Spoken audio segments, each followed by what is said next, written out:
जाने माने समाजसेवी, उद्योगपति और टाटा सन्स के पूर्व चेयरपर्सन रतन टाटा 85 साल के हो चुके हैं। कल इनका जन्मदिन था। अपने टेन्योर के दौरान टाटा ग्रुप को एक नई ऊंचाइयों पर इनके द्वारा पहुंचाया गया और आज दुनिया के सबसे बड़े कॉरपोरेशंस में से टाटा ग्रुप एक बन चुका है।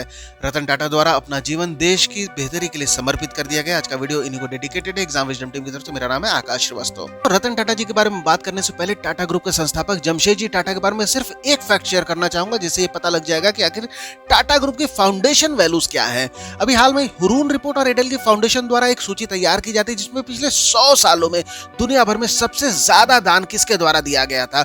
और जब दुनिया में बिगेस्ट फिलैंथ्रोपिस्ट ग्लोबली का नाम सामने आता है तो वो नाम नहीं बिल गेट्स का होता है, नहीं वॉरेन बफे का नाम होता है, बल्कि पहला स्थान जिसको मिलता है वो नाम रहता है टाटा ग्रुप के संस्थापक जमशेदजी नुसरवानजी टाटा। और इस ग्रुप द्वारा पिछले 100 सालों में $102 बिलियन का दान कर दिया गया था। बात करते हैं रतन टाटा जी की, तो रतन नवल टाटा टाटा ग्रुप के संस्थापक जमशेदजी टाटा के ग्रेट ग्रैंडसन प्रपौत्र हैं। बड़ा इंटरेस्टिंग बात यह है कि ये बायोलॉजिकल प्रपौत्र नहीं है, बल्कि इनके पिता नवल टाटा जी को टाटा परिवार द्वारा गोद लिया गया था। रतन टाटा जी का जन्म 28 दिसंबर 1937 को मुंबई में होता है। पिता का नाम नवल टाटा, माता का नाम सुनी टाटा।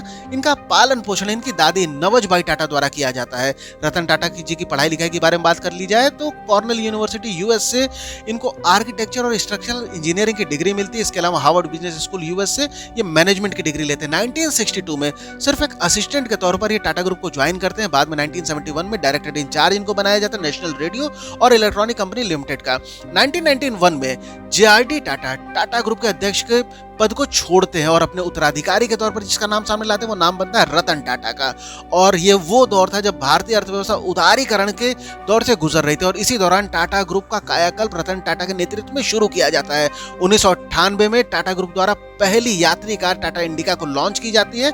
और बात करते हैं रतन टाटा के चेयरमैन रहने के दौरान टाटा ग्रुप द्वारा कई हाई प्रोफाइल एक्विजिशन किए गए थे और कुछ का नाम अगर सामने लिया जाए तो ये नाम बनता है Jaguar, land rover, general chemical industrial products, Brunner Mond, Daewoo, Tetley group, Corus इत्यादि। न जाने कितने नाम इस फेरिस्त में शामिल हो जाएंगे। 2003 में टीसीएस पहली भारतीय कंपनी बनती है जो कि $1 बिलियन रेवेन्यू का बेंचमार्क, $1 बिलियन का बेंचमार्क क्रॉस करती है।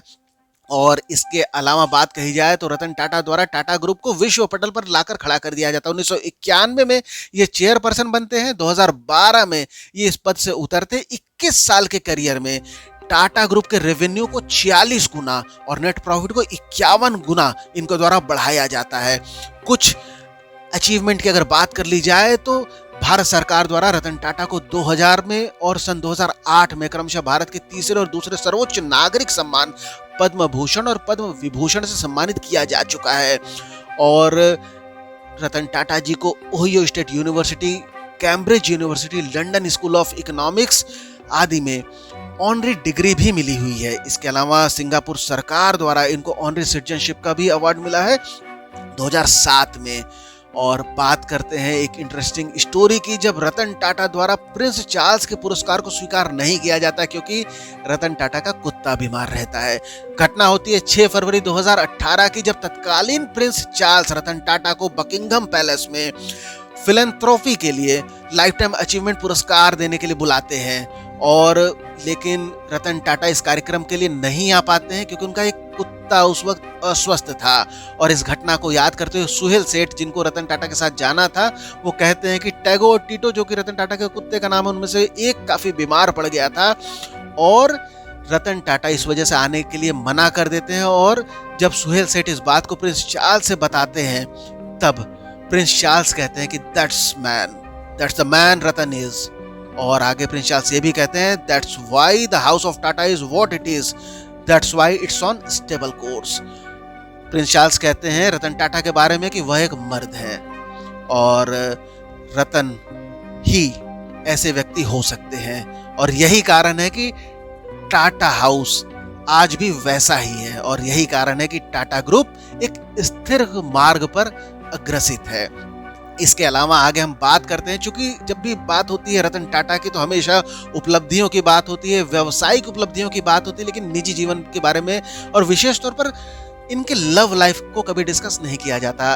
इसको भी हम आज के वीडियो में एक छोटी सी स्टोरी इसका डिस्कस करने जा रहे हैं। रतन टाटा ने किसी से शादी नहीं की, लेकिन उन्होंने एक बार खुलासा किया था कि अपनी युवा अवस्था के दौरान एक बार इनको प्यार हुआ था और उस लड़की से वो शादी करने में असमर्थ हुए थे और बाद में टाटा ग्रुप को नई ऊंचाइयों पर ले जाने के लिए अपना सर्वस्व, सारी ऊर्जा उन्होंने झोंकने का फैसला कर लिया था।